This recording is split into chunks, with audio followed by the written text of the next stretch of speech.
Good evening, everyone. I am happy to welcome you to this speaker series by the Advance Center featuring Dr. Adrienne Carter-Sowell. Just to provide a little history and context for the event, the WVU ADVANCE Center was originally founded in 2010 by a National Science Foundation institutional transformation grant that intended to recruit, retain, and support and promote women faculty in science, technology, engineering, and math. However, at this institution, there was a commitment to make sure that these kinds of activities were available to the entire campus from the start of the grant. So the institution provided funding so that the Advance Center could offer services to everyone here at the beginning. The grant has actually finished, and now the WVU Advance Center has been institutionalized under the Provost's office, and we are happy to provide support to departments and other units on campus looking to do diversity, equity, and inclusion activities such as hiring or strategic planning for initiatives and related work. The Advance Center is kicking off a series of initiatives to focus on graduate student and faculty mentoring and recruitment. And we see these events very much as a kickoff to that and a way to set the kind of inclusive context that we want to start. So if I could have the next slide, I would really like to extend a thank you to our sponsors. And so as you see, a large number of sponsors, including colleges and departments across campus, provided financial support. And in addition, these groups have committed to having representation at these events so that this knowledge can be shared broadly across the campus, and to help foster a greater sense of belonging for everyone here. So if I can have the next slide. I would like to, actually the previous, yeah, there we go. All right, so I would like to kind of start us off by doing a land acknowledgement, and I would like to also thank the Native American Studies program for doing the work for this and indicate that they are a great resource for folks who want to learn more about related issues in this area. WVU, with its statewide institutional presence, resides on land that includes ancestral territories of the Shawnee, Lenape, Haudenosaunee, which includes the Seneca, Cayuga, Onondaga, Oneida, Mohawk, and Tuscarora peoples, the Cherokee, and many other indigenous peoples. In acknowledging this, we recognize and appreciate those indigenous nations whose territories we are living on and working in. Indigenous peoples have been in the land currently known as West Virginia since time immemorial. It's important that we understand both the context that has brought our university community to reside on this land and our place within this long history. We also recognize that colonialism is a current ongoing process, and as scholars seeking truth and understanding, we need to be mindful of our present participation in this process. So please check out the Native American Studies program and see what other programming they have to offer in this area. And so at this point, I'm going to, I would like to note that the webinar will be recorded this evening. And if you want to ask questions, we encourage that. There will be discussion at the end, but at any point you can click on the Q&A link to post questions for Dr. Carter-Sowell to continue at the end of her talk. So at this point, I am going to turn it over to the Advanced GTA, Susana Mazuelas-Kirce, to introduce our speaker tonight.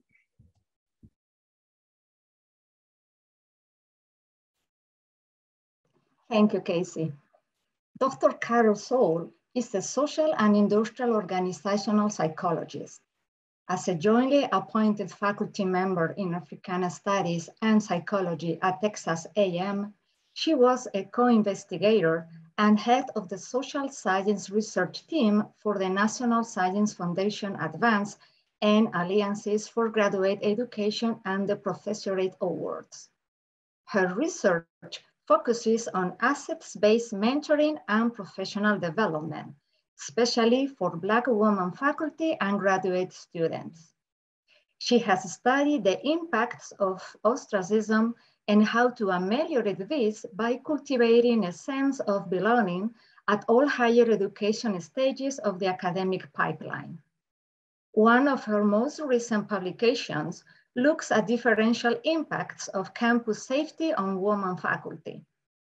Her current position at the University of Oklahoma is as a faculty member in psychology and director of the Gateway to Belonging at OU program for freshman students. And with no further ado, we now turn to Dr. Carter-Sowell.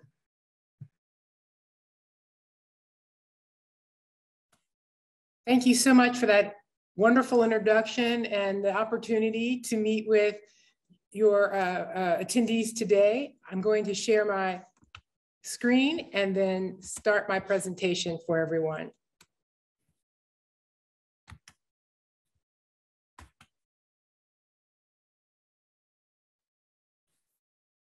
So once again, welcome and thank you so much for attending today's invited lecture series on cultivating a sense of belonging in the academy, undergraduate, graduate, and faculty mentoring at changing institutions. I'd like to start by thanking the Advance Center and specifically thanking the center director, the center assistant director, the research fellow for the invitation. But I also want to thank all the members of the Advance Center and the University of West Virginia audience here for helping me prepare for the day's presentation and then taking out time today to attend and listen to what I'm very excited to share with you is the result of many people's efforts. And I am just the voice for all of those activities. So thank you so much for the invitation. I'm truly honored. I also would like to acknowledge the many individuals as well as institutions that have contributed to the work that I'm going to discuss with you today. I'd like to start with a land acknowledgement as well. The University of Oklahoma recognizes the historical connection our university has with Indigenous community. We acknowledge, honor, and respect the diverse Indigenous peoples connected to this land. We fully recognize, support, and advocate for the sovereign rights of all of Oklahoma's 39 tribal nations. This acknowledgement is aligned with our university's core value of creating a diverse and inclusive community. And it's an institutional responsibility to recognize and acknowledge the people, the culture, the history that makes up our entire OU community. We as well have a wonderful studies program in this area, but regardless of whether or not you make yourself available to those resources, we would not be here today if not for them. I would also like to acknowledge the partners I've had in affiliation, funding, and collaboration for my research work, for my career development. Dr. Carter-Sowell, I'm so sorry for having to interrupt you, Yeah, but for some reason your slide is stuck on the first, it seems to be buffering, so the slides aren't advancing. So I apologize for interrupting. Okay, I'm on the third slide, so can someone let me know when you get to the acknowledgement slides? I can speak, even if you don't see the slides, it just isn't as fun. Well, so what we are seeing now is we're not even seeing it as a PowerPoint. All we're seeing is the actual screen in PowerPoint, not as a slideshow. Well, let's see if I can stop sharing and see if I can fix that for you. Thank you, it'll be okay. Yes. And I can also, if needed, advance screen share and advance the slides as well. Do you want to? Yeah, give me a second. We're covering a lot of miles here. It might be easier.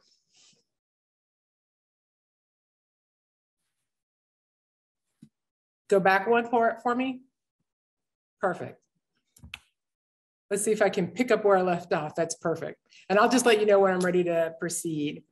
So basically, what I wanted to do is to acknowledge the different institutions and individuals who have offered me affiliation, funding, and collaboration in publication, in research effort, and in mentoring and career development.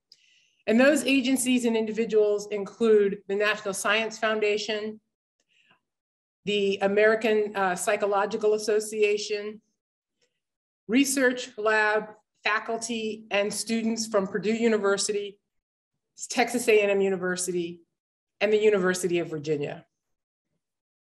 I would like to just acknowledge and thank them because much of the work you will see today or hear about today is at the result of my collaboration or time at these different universities as well as in these different directorates. Next slide, please.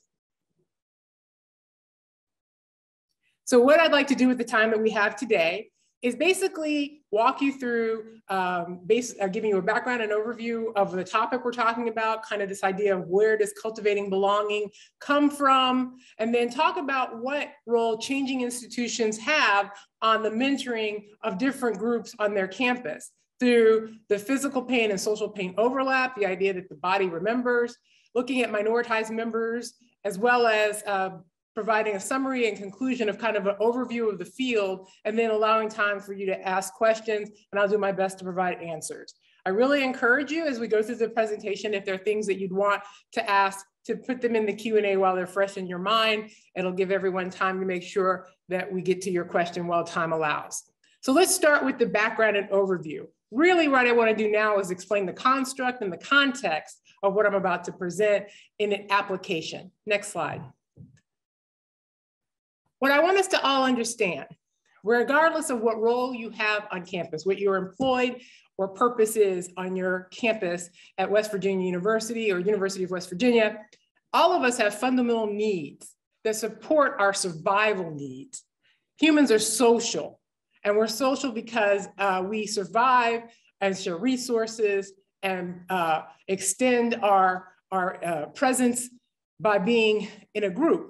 And we do that better than when we have to fend for ourselves as individuals. And so we function best when our needs are satisfied, our basic fundamental needs are satisfied, including our need to belong, are able to sustain our self-esteem, our sense of control, and then our understanding or perceived meaningful existence. Next slide. So when I talk to you about ostracism, and how these experiences threaten basic needs, what I would like for you to understand without going into too much detail, although I'm tempted to do so, is to explain to you that there are differences that exist in the theoretical understanding of rejection, exclusion, and ostracism.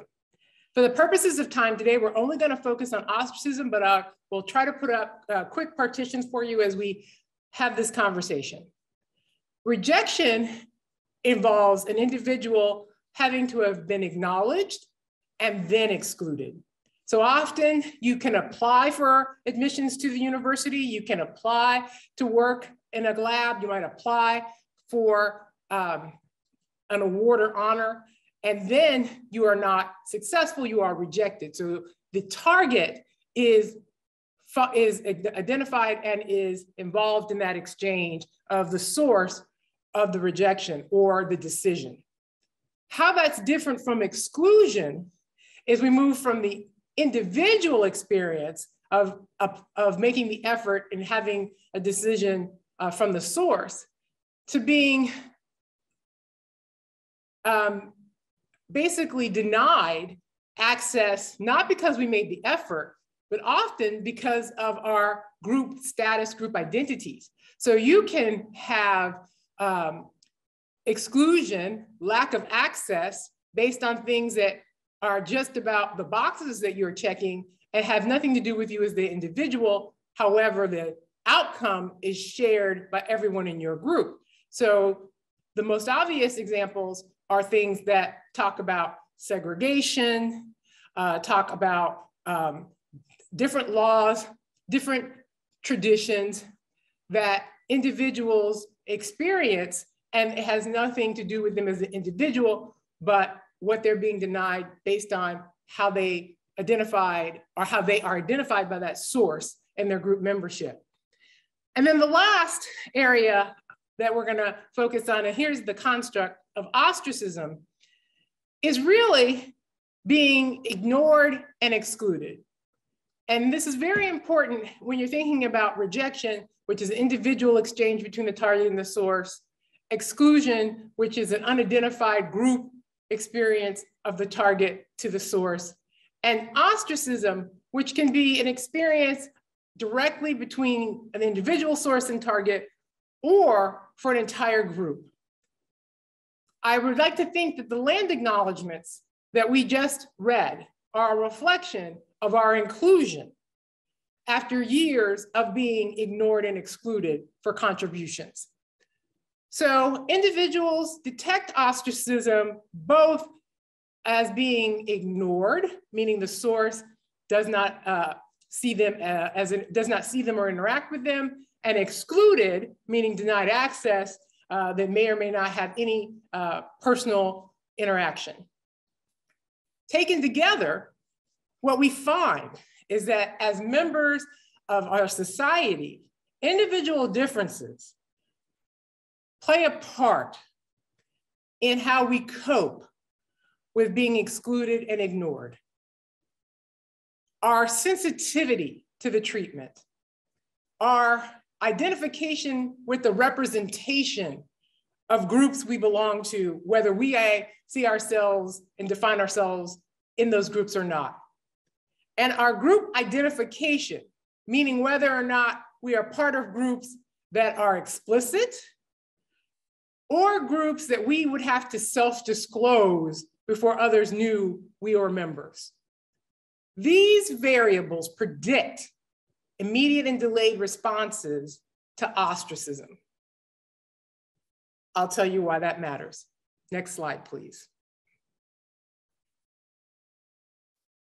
Fundamentally, our responses are neurologically derived, meaning the pain that we feel from being excluded or rejected or ostracized work in the same way as we respond to physical stimulus and pain.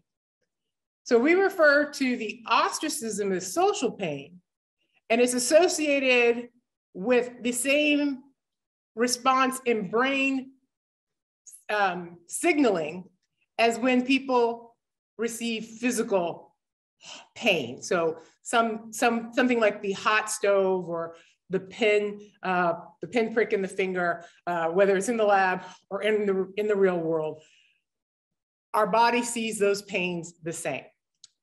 Next slide, please. And so with that foundation, I want to talk about the importance of physical and social pain overlap and what I mean by the body remembers. Next slide. Not belonging causes social pain. And many individuals over the years that I have been doing this research often doubt that being left out is that important. And so as a result, a lot of research has gone into documenting not only what happens when people detect that they don't fit in, but also how frequently it happens. Because it's not random that social pain for some is a daily occurrence and for others, rarely an occurrence. And so researchers find that members of stigmatized groups have experienced more instances of social pain. And so obviously thinking in a global context, thinking in a campus context, the number of groups that you belong to may or may not make you more vulnerable to experiences of feeling ostracized or experiencing or being the target of that social pain. Next slide, please. And the reason that these things are important is that the body remembers. And I have to give credit to the fact that this is not a term that I have created, but I was really inspired by the fact that during COVID-19, many individuals have been turning to this book, looking for information about how trauma and treatment are related to physical pain.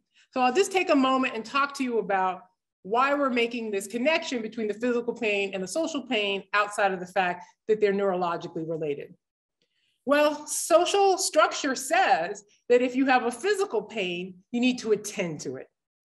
Very few people will injure themselves, break a limb, have some kind of physical hurt, and leave it unattended to. However, we don't have that same criteria when we're talking about social pain. And so often what happens is that people experience social pains that don't get resolved. They may feel isolated, they may feel betrayed, they may feel ostracized and invisible. And yet they don't have the same support, they don't have the same coping mechanisms, and they don't have the same expectation of resolving that social pain that they would if they had a toothache or a broken limb or an ache. And this is important because untreated pain, whether it's physical or social, manifests itself in whichever ways it can be detected. And so many times what we look at is that people who are experiencing a lot of physical pain also start to feel social pain, because people who are chronic physical pain sufferers find over time they don't have the same support, they don't have the same activity and engagement that they had before they had the physical pain. Vice versa, what we find is that individuals who are experiencing untreated social pain often speak of physical symptoms to communicate the degree of their pain.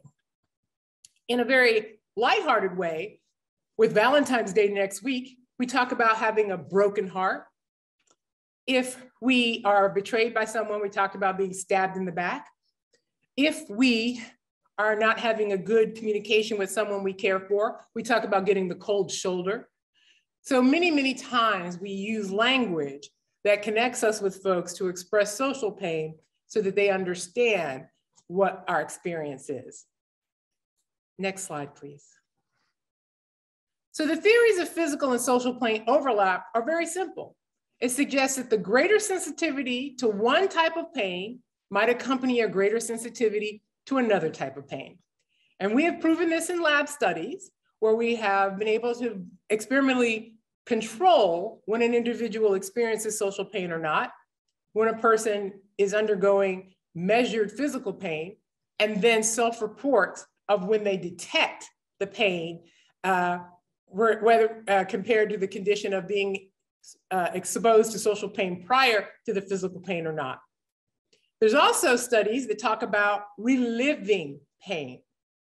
And my colleague looked at whether or not people who could relive a physical pain compared to a social pain and speak to the intensity of reliving that pain in the present compared to the past, found that no matter if you're having physical or social pain in the present, you can equally describe the experience of what occurred, what it felt like, and what you endured. But the difference between reliving the physical pain and the social pain is that when we ask you, as of now, how much is the physical pain you're feeling now, after discussing that physical pain you occurred before, and it's really nothing to compare. If you break your leg, you can tell the story of how you broke the leg with as much gruesome detail as you want, but it does not manifest itself in you feeling the same level of pain at that moment as you did when you broke that leg in the past. However, when you talk about social pain, feelings of betrayal, isolation, being left out, you can talk about it with just as much detail in the present as you did in the past. You can talk about it with just as many words and descriptors as you would physical pain. But when asked, how much pain are you feeling presently compared to when you felt it in the past, it's as if time has not passed at all. We relive social pain with the same intensity in the present as we do in the past. We don't have that same experience with physical pain. We might remember it was unpleasant, but we don't feel the hurt to the same degree.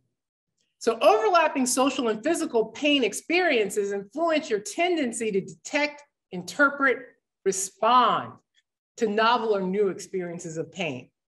And connecting that to what I've already said, the body remembers, pain overlaps, and people are able to be more sensitive to new pain based on the frequency of encounters of old pain. And here we're talking about social pain and not physical pain. Next slide, please.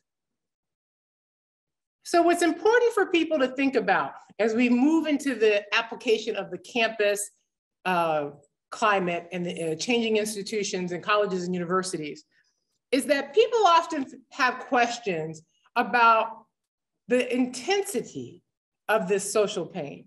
And so I'll just get these questions out of the way now so that we're all on the same page. There's been a lot of attention to bullying. So when you see the people playing dodgeball, that's the target harming or throwing, being aggressive to the source. So that's my depiction of bullying. And on the right, what you see is a paradigm called cyberball, where we experimentally manipulate being invisible in a controlled experimental paradigm. So people often ask, is bullying the same or worse than ostracism? Would you rather be ignored, invisible, or would you rather be bullied and targeted? And the answer from multiple mixed method studies is that they're not the same. That being invisible is worse than being targeted. And I can go into more detail about that when we're done, but that's a very important point to bring up first. We've asked many people in many different situations about whether or not they would have preferred to be abused over neglected. And no matter what context you're bringing this up in, the answer is that being invisible is worse. Next slide, please. So as support systems, what often people have to do is figure out how to console someone who might be reaching out. Because you can imagine that the frequency with which you experience ostracism also influences how often and whom you reach out to for help. And so whether you are the target or not, whether you understand or are present to what a target is discussing, I encourage people to never negate, but instead validate. So we know that in bullying, they often say, tell someone, or they ask bystanders to step up. But you don't see the same advocacy when someone is being left out. That is how powerful being ostracized is in our social structure, that people are almost afraid to step in to help someone they see being ostracized for fear that they catch it, they'll be contagious, and that the other person in an effort to help will then be ostracized as well. And you don't see that same narrative, that same concern, that same fear, that same reluctance when we talk about people who are being bullied. So in being a bystander, it's important, if talking to the target or the person who is experiencing this, is to believe them, to validate that their experience is real to them without proof of evidence, or whether or not you value that concern. So never negate, instead validate. Next slide, please. And so the take home from just this part of understanding why this construct matters and what context this could apply to campus life is to understand that all pain experiences matter. The bridge symbolizes the idea that whether you're experiencing physical pain or social pain, the body doesn't forget, that these experiences can move back and forth, and they even start neurologically from a same foundation. So all pain experiences matter. Next slide, please. So now that we have this overview and background of the construct that we're talking about, the topic is belonging, but what we're talking about right now is the absence of belonging, most evident in ostracism, this experience of being invisible. I want to talk about those stigmatized targets and the chronic experience of ostracism, because what makes ostracism a phenomenon is that it's universal. That cyberball paradigm that I spoke of that's been used in labs, it's been used for 5, 10, 15, 20 years. It's been revised in many different real world and other more sophisticated platforms, like involving chat and text and social media. But it's also been as simple as putting 3 people at a table in a lab and having confederates. And I say all that to say that we are confident, we are proven that no one wants to be left out. Often people will say to me, I'm overwhelmed. I have too many things going on. I wish I was ostracized. I wish I was invisible. And I smile because they don't mean it. What they mean is that they wish they had control over the flow, right? We don't mind being the target if we can turn on and turn off when we get attention. But no one wants to be under the flow of being left out with no means to stop the flow or to tailor the flow. And so when people say that they only wish that they could be excluded, I know that they haven't really thought that out. But I've thought this out in regards to minoritized members and chronic ostracism in the academy, because I felt that when I learned about these experimental methods, it absolutely needed to apply to an environment that I had committed myself to at a very early stage, even before I knew it was a career. Next slide. And what we've learned at looking at campus climate, different groups have different levels of need satisfaction. Different groups on campus feel included and visible compared to their other group peers. So ostracism and being out of the loop may make a campus member feel invisible and detrimentally impact their psychological well-being, as well as their willingness to stay. And if folks don't stay, it makes it difficult to recruit and grow the group. So recruitment, retention, and well-being are harmed when an individual or a group on campus does not feel that they are visible. And being out of the loop in our scientific understanding of this term is really speaking to the idea that it's not always 100%. It's not always that you're completely ignored. Often it's partial. And so from our workplace studies, that's why we focus on being out of the loop. And I'll talk to you a little bit about that more, but just know that there are full ostracism and invisible experiences, and then there are partial ones. Rumination, or reoccurring thinking, can explain the relationship between chronic ostracism and various outcomes. When you think about rumination, you might assume a negative valence, recurring thinking about something that was bad. But you also could have recurring thinking about something that's good. So if I can just have 30 seconds of your attention, I'll say, think about the last encounter you had with someone you work with, study with, engage with at the university. Think about that encounter. Now, when you reflect on that encounter, do you think of that as a positive experience or a negative experience? Well, it matters. Because when you have these reoccurring thoughts, outcomes such as satisfaction with the mentor or coworkers or peers, promotion and tenure, expressions of burnout, and professional reputation are often affected by what reoccurring thoughts and invested individuals have. Meaning, as you think about that encounter, whether or not it was good or whether it was bad in your opinion, will have effects you may not be thinking of. And so when we're talking about campus climate and group inclusion, it's not something that can be done with a one-hit wonder.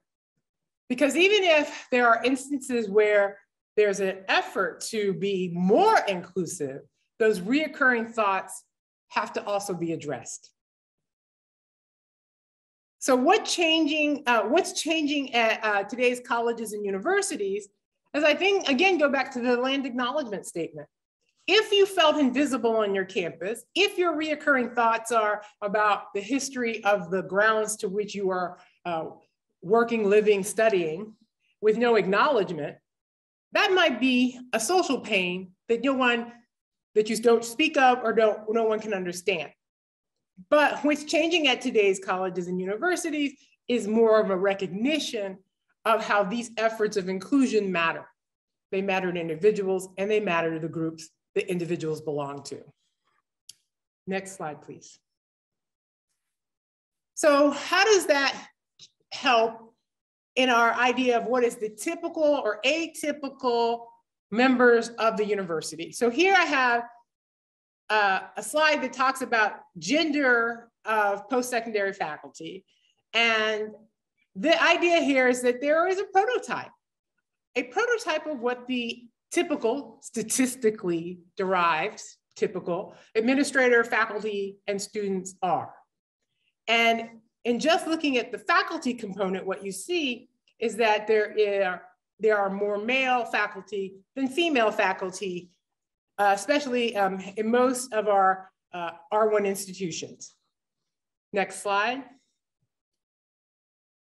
And then our atypical, also statistically derived, members of administration, faculty, and students, you see, have an intersectional response.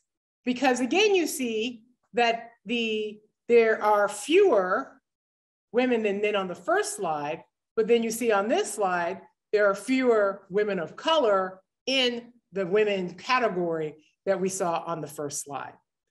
And when you think about other ways that you could classify typical and atypical, I encourage you to think about not only race and ethnicity and gender, but it's about citizenship and about ableism or abilities. There are many ways that we are still manifesting blind spots to who's represented on campuses. But I will admit, and I'm sure you've noticed, that there are trends in the right direction. In some categories, gender, but when we do cross sections of two categories, we often see the growth and the stability don't maintain. Next slide, please. And so what we have looked at, we're gonna, can you go back one, please? So what we have looked at is with a 5-year institutional transformation grant with Advance at Texas A&M University, we were able to look specifically at experiences of feeling ostracized, invisible within that group of women faculty. And what this slide demonstrates is that often people broadly brush members of different groups as all the same. But when we asked Caucasian, Latina, Asian, and African-American women specific questions about their encounters with faculty, administrators, peers, and students, what you see in orange is a reduction of the times that they said that they had low ostracism or more inclusion. So if you look at the 4 different categories, more red, given the options of ways that we can engage, meant that that individual and that group experienced more ostracism or being invisible compared to being visible. And you see that these are very meaningful, because you can imagine that if half the time when you think about your encounters with your colleagues, peers, students, administrators, you don't know whether or not you'll be heard or whether or not you'll be acknowledged in some way, compared to most of the time that you are engaging, you're being included. It absolutely speaks to those outcomes that we spoke of in regards to retention and burnout and promotion success. Next slide, please. So this slide introduces the idea, oh, no, we jumped too far. We jumped way too far. Go back a little. Yeah, there we go. So with this slide with the intersectional ideas of gender and race ethnicity is that intersectional identities really matter. Intersectional theory is linked to a multitude of group memberships, including race, gender, class, sexual orientation, that are fundamental categories in human perception. But intersectional invisibility is derived from intersectional theory and poses that non-prototypical members of overarching groups are often overlooked and underrepresented among others. I'll say it again. When we're talking about intersection invisibility, and you're thinking about the idea that I said, well, here's a typical example of who holds these positions. Here's an atypical example of who holds these positions. What I am saying is that those atypical, non-prototypical members of groups are often overlooked and underrepresented among others. So one group identity may be salient, but when we have that combined with other groups, it doesn't hold up. And so it's important to think about, and looking back where we have gone so far just in this conversation, is that the individual experience can be informed by individual direct experiences as well as group related experiences, meaning that your membership of that group can trigger sources and make you a target in ways that you did not even consciously connect with. Next slide. So what I want to do now is kind of summarize all of this and talk about coping. Because what is inevitable, given the idea that ostracism is universal, is that it's going to happen. The question is, how frequently and what do you do when it does? Next slide, please. And so what I wanted to do is really talk to you about my own research journey. Because as I mentioned when I showed the acknowledgements, I've been on college campuses for a while. I've been on college campuses for a few decades. And from my undergraduate experience to my graduate experience to my current position, I experience and I study a phenomenon that for a very long time was not considered legitimate because the practices that were required to make it sound science were missing. And so the summary that I'm going to offer you in talking about the research journey is one that I hope many of you can relate to, which is that many of us are inspired by our own individual experiences. Things happen to us or we observe, and we're not always understanding why it happened, but something about it keeps recurring in our thoughts. And we don't get away from that, whether it's professional or for personal, but it's something that happens. And it's just something that always keeps us engaged, connected, mindful. And I would definitely say that in my experience as an undergraduate student at a predominantly white institution. But moving into graduate school, I had the opportunity to study topics in a field that addressed my topics. But the method that was being used was primarily experimental. Experimental in a lab setting, very classic, and looking for participants who would have different experiences was hard to come by. It's work that would have been impossible if there weren't collaborations in place and funding in place and mentors in place that were able to stretch outside what was convenient and available to answer questions that were interesting but not easily attained. And what I did with graduate school was I was able to find measures that helped us distinguish the phenomena that had been established as universal, but be able to show modifications in those experiences based on group membership.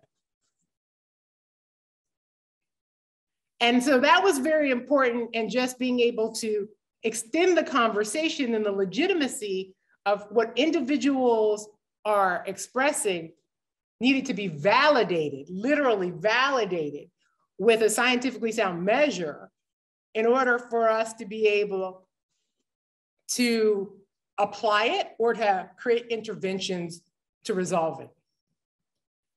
From graduate school to my tenure track position, I was very interested in making that connection from those lab settings and undergraduate subject pool to applied settings through grants that were looking at either institutional change or broadening participation. And many of those grants were looking at fields in STEM at the graduate and early career phases. And so I was able to take the work and the measures that I had developed as a graduate school, and also recall the experiences I had as an undergraduate and bring those resources to bear as a tenure track faculty member and be able to participate on grants that provided programming and workshops and support and speakers and colleagues who would help not only help institutions see areas that have been neglected, overlooked, or unheeded, but also brought together a community, created belonging amongst those members who otherwise, due to campus size, may have never met.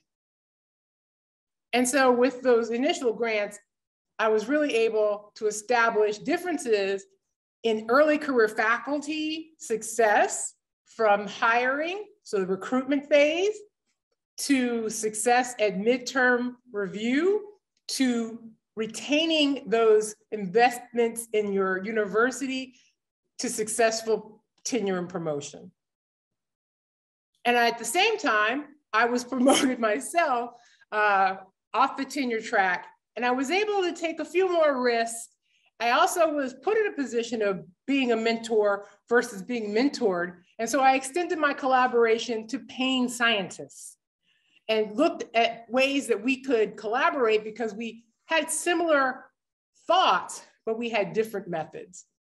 And so as an associate professor, that is really where I was able to launch the idea of the connecting of the social pain with the physical pain and the sensitization and the support and coping that are all involved for those individuals who might be experiencing more than their share of experiences of being invisible.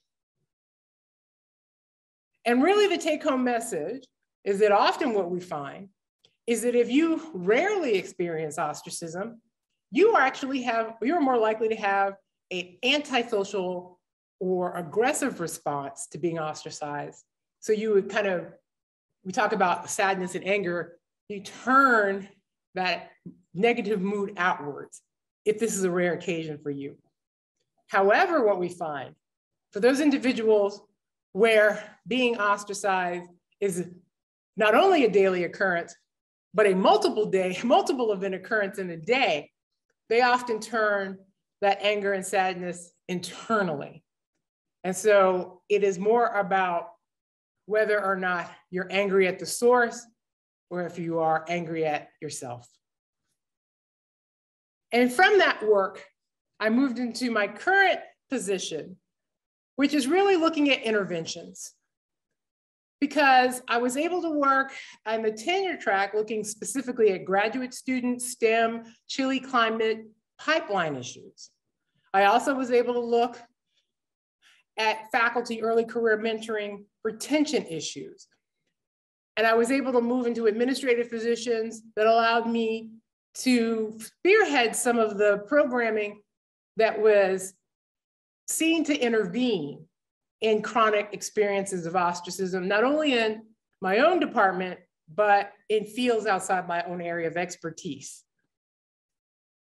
And what I do is when looking forward, I say we have come from the lab that established a universal construct and then was able to distinguish between those constructs and how individual differences matter and how groups matter. And now we need to talk about the institution and how they matter as well. And so looking forward, what I think about in my next stage is where I think we need to go, which is we need to flip it. We need to stop worrying about the idea that we're going to minimize exclusion, and we need to embrace the idea of inclusion saturation. Next slide, please. And so that's where I'd like to conclude. I would like to cultivate a lifelong sense of belonging. I would like for us to be able to have an environment where people are not just coping in hostile environments, not just inoculated for being a target, but that people are saturated with positive inclusion experiences. So that when I ask, what was the last thought you have in an encounter you have with someone on your campus, I'll play the numbers game and it's likely to be positive and not negative. And for the essence of time, I will say, there's a lot more to that story, but the model of coping and overcoming chronic ostracism, the COCO model, is something that I feel that I am now ready to develop and offer, because I think it's very important for us to stop focusing on the deficits and make sure that we are supplying the assets, protecting the assets, investing in the assets that allow us to have the campus diversity and the sense of belonging that we know helps everybody reach potential and succeed. Next slide, please. And on that note, I'll say thank you.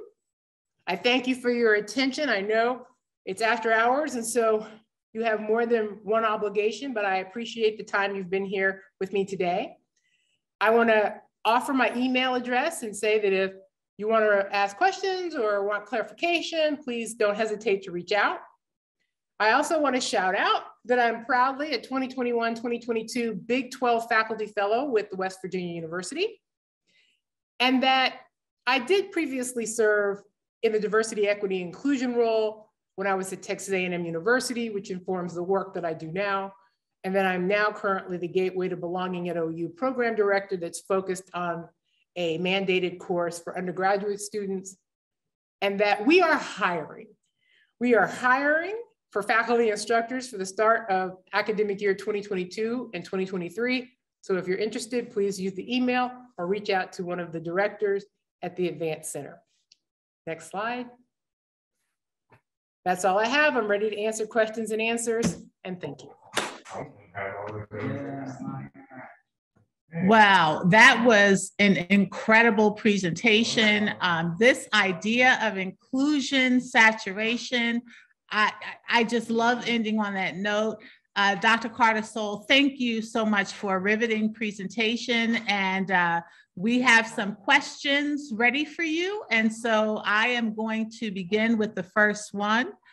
How do different stages of the pipeline, for example, freshman student, graduate student, new faculty, vary in their experiences of these constructs, or do they?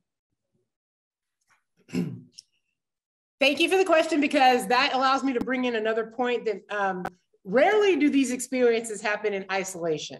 So what we've learned in looking at any time people go through transition, where they figured out how to cope and succeed in one phase, your reward is you're promoted into something unfamiliar and new. And what we know happens at every stage is imposter syndrome.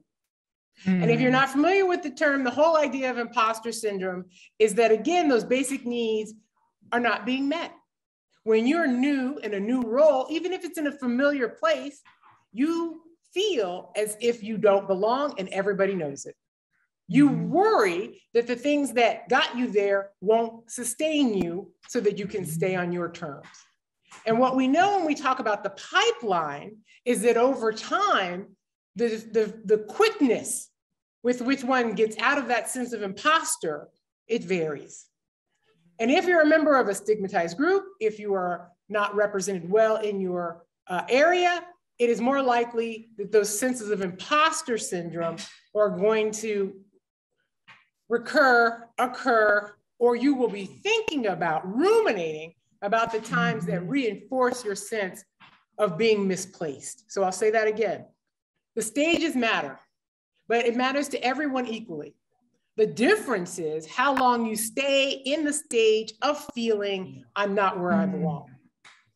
And what happens is that we as targets often perpetuate those feelings because our recurring thoughts could make us remember the things that reinforce that sense of uncertainty versus have examples where we are reinforced, encouraged, successful, acknowledged, and counter those thoughts. Yeah. Wow. Thank you so much. I think that is really an interesting thing for us to think about. The second question I have here is, how have you applied your findings to your work to diversity STEM fields? And how did you adapt to virtual during COVID? I love that question. I love that question because, like all things, there's not one answer.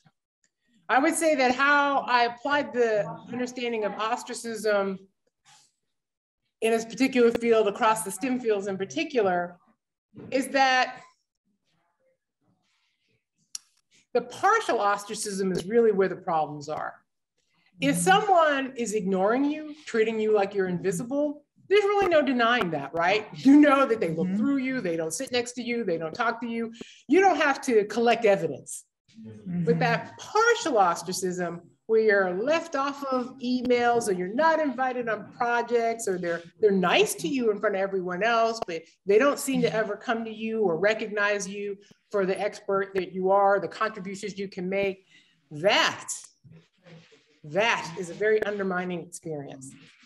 And so what we did in fields of STEM where there were clear discrepancies in who was underrepresented and who may be not necessarily represented but recognized, is we made a lot of efforts to make sure that we shared information with individuals who always sensed they were out of the loop. So all you got to do is tell us what we don't think we know, or tell us what you think everybody knows, and we'll let you know if anybody told us before you told us. It is not a hard answer. We did workshops where people could meet other people and like, oh, I hadn't met you. I really believe campus size makes it very difficult for people to meet people across their disciplines, across their labs, even across the departments at times. And as a result, bringing folks together, if they all showed up, they're all interested, then you've made a connection that you might not have otherwise made. And then really on the institution's part, the idea is, let's talk about what we don't know if anyone else has told you.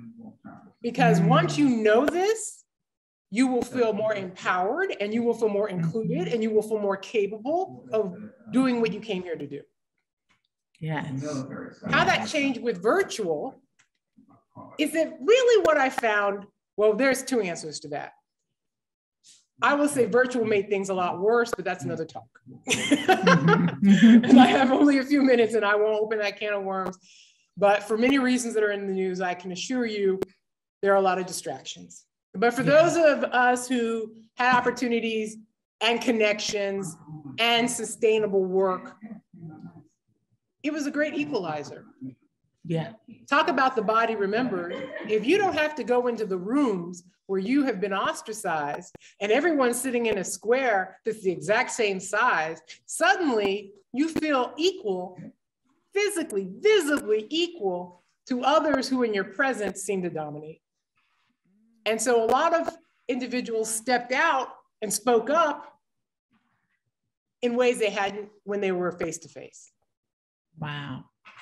Well, that is actually a great segue to the next question, which was, how has COVID impacted your findings?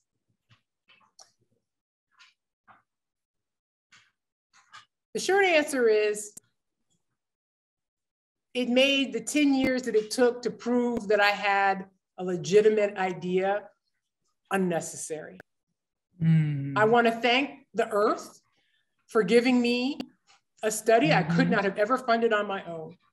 But the immediate isolation, the equalizing of it, you couldn't really buy yourself out of what was going on. You might have lessened some of the pain, but many people in many positions across many groups were adversely affected. And as a result, we see the same outcomes in a short-term generalized experience that others may be facing in silence for years. Yes. And so I would say that what changed for me in COVID is that I don't really have to convince anybody that being invisible is painful, that social pain matters, that the frequency to which you feel disconnected can vary. But I wish I didn't need that because I already spent the 10 years trying to do it. But there's some, you know, obviously there's things after that. But right now, I think we're in a place where I don't have to pitch that this is an idea that you can believe in. Right. Right. Well, COVID helped to punctuate what you already knew. I have another question here. This question comes from a student of color who is currently in a graduate program at a PWI. It seems as though white students and faculty believe that the community is inclusive and welcoming, but this has not been the experience of the people of color in the department. How can we illuminate this to white students and faculty in a way that can be received so that discussions for making the environment more inclusive can be initiated? I'm smiling because this is not an easy answer to give. I have spent a lot of time communicating with sources. It may not be the best use of your time. I've invested time since tenure in the individual because what I'm interested in is making sure we remove those negative distractors that suck away time, that reduce your resilience. And so what I often advise is let's take the long view. What is it that we need to keep the group here? Because sometimes the bigger problem is not whether or not you want me here, but whether I want to be here. Yeah. And if we can just start with making sure that you want to be here, inevitably, it means that the conversation about how we address who's here can change. But if every time we talk about change, we're starting over with new members because the old members moved on, gave up, dropped out, shut down, then we never really make the progress that we need to make. And I will say that I was an undergraduate and experienced these things, I would not have thought that decades later that I would still be trying to fix that problem. So I really appreciate that that person is recognizing that this is an issue above and beyond themselves, but recognize as well, it is not a new problem. And it may not be fixed to your satisfaction in the time that you are here. But if when you leave here, you came and got what you need to go on to the next thing, then that in and of itself is what we needed. Right, right. Thank you for sharing that. Oh, P.S. You can do it. You can do it, whoever you are. If you are sitting around thinking, because I don't belong, I don't think that I can, we know you can. We know you can. Thank you. Thank you, Dr. Carter-Sowell, for such a thoughtful and down-to-earth response to that question. I also want to say, I think, currently in the graduate program, also reach out to myself. The Faculty Justice Network is engaging and has a graduate affiliate component to our membership. And our goal is to be that sort of a support in a proactive way. So whoever you are, please reach out after this and consider how you might get involved with the network. So we have another question here. How do you balance attention to individual and societal structural level factors as a researcher and as a scholar practitioner? So that is why I couldn't answer the question about whether or not COVID was good or bad. Yeah. Personally, My answer is not the same as professionally. Mm-hmm. And there was no balance because I couldn't turn the faucet off either. Yeah. I highly identify with my groups. I'm very aware of what happens outside the ivory tower. As a result, sometimes it's impossible to escape what's happening. Mm-hmm. I think that as an individual, what I try to do is once again, think about what has worked, what changes did hold, what differences were made in places and spaces you never thought would change. And then just hope that you stay engaged enough for everyone else to catch up. Yes. Yeah. I mean, that would be my most honest answer, but I would be honest with you, balance is an illusion. Personal and professional are not always divided. Yeah. Yeah. If you surround yourself with others who also experience similar things, then you can help each other. Yeah. Thank you so much for that answer. I see that we have dropped a link to the Faculty Justice Network in the chat, so you can visit us there. What have you learned about this area in your new role with the Gateway to Belonging? I would say that we're not all on the same page. That a lot of people with good intentions and honest hearts are not on the same page of what change looks like, what efforts are needed, what order priorities need to be addressed. And that you will learn, that you gotta work through that, or it'll be abandoned. And people will say, well, we tried. Yeah. So I will say that what I learned most is that lab studies only make me happy. People want to know what's that got to do with me. Right. And right. Really, yeah, you have to be multilingual. I need to be able to talk to scientists, but I used to also need to talk to people who don't care about that science. Right. Right. Yeah. How do we translate this to those of us who are practitioners, people on the front end, and help it make sense for all of us? I think that looks like it is the last question. Again, Dr. Carter-Sowell, you have absolutely inspired me from the time we met initially, but I am so excited for what comes later. You're going to be back with us on February 16th and then again on the 23rd. And I am going to now turn this portion of the webinar over to our advanced director, Casey Jackson. So Dr. Carter-Sowell, thank you for such an informative and passionate Q&A session. Thank you so much.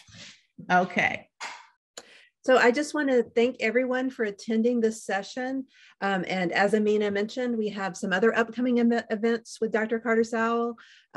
We have a session on academic careers on February 16th, and on the 23rd, we have a session for leaders about recruitment and retention and mentoring. We do have limited space for these. We intend those to be very highly interactive sessions, so you'll get a chance to talk with others and ask questions and everything. So if you are interested, please email the Advance Center, and I will put our email address in the chat as well. And then in April, we have another speaker, Dr. Damani White-Lewis, who's going to be coming on behalf of the Faculty Justice Network and Advance as a co-sponsor to talk about to deliver a workshop on navigating academia. So we have a range of things coming up at the Advance Center, and we hope to see many of you at those events as well. So thank you so much for being such a great audience tonight, and for attending. And please, if there's anything Advance can do for you, just reach out to us. We do consult with departments on how to achieve your goals. All right, everybody, have a very good evening.